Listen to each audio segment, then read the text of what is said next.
Hello বন্ধুরা, কেমন আছো তোমরা? আশা করছি ভালো আছো, সুস্থ আছো। তো দেখতে পাচ্ছ আমাদের সব রান্না বান্না চলছে। আর এদিকে দেখো ভাই, সকাল সকাল জল উঠতে লেগেছে ভাই। দেখো, শুধু জল আর জল।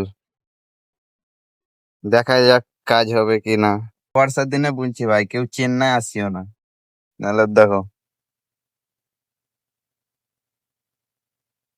8টা 8:30 বাজবে আর জল লাগিয়ে দিবে। খালি বসে বসে খাও খোরাকি দিয়ে, কিচ্ছু করার নাই ভাই। আমি যেতে পানি হচ্ছে, কি করবো? ভিউ দেখো ভাই, ভিউ কোটি টাকার ভিউ। এগুলো আপনি মানা যায় বলেন তো? বাংলা নেয়। কাজের লাইন দেখে তুমি কিছু বলবা? ভাই কেউ আসবে না, আর আসবে যদি 30 টাকা করে বেঁধে আনবে, হ্যাঁ তোরা কি খাওয়ার জন্য। দেখতেই পাচ্ছ, সব বলতে বলতে জল লাগিয়ে দিল। আজকেও কাজ ছুটি, 4 দিন থেকে কাজ ছুটি করে আছি, আজকেও কাজ ছুটি হয়ে যাবে। কি করবো ভালো ভাই। এখন আমরা রাত্রের জন্য রান্না করছি। আমার বন্ধু দেখতে পাচ্ছে সবজি মবজি কাটছে এখানটায়। আর ভিডিও কেমন লাগলো কমেন্ট করে বলবা। ধন্যবাদ।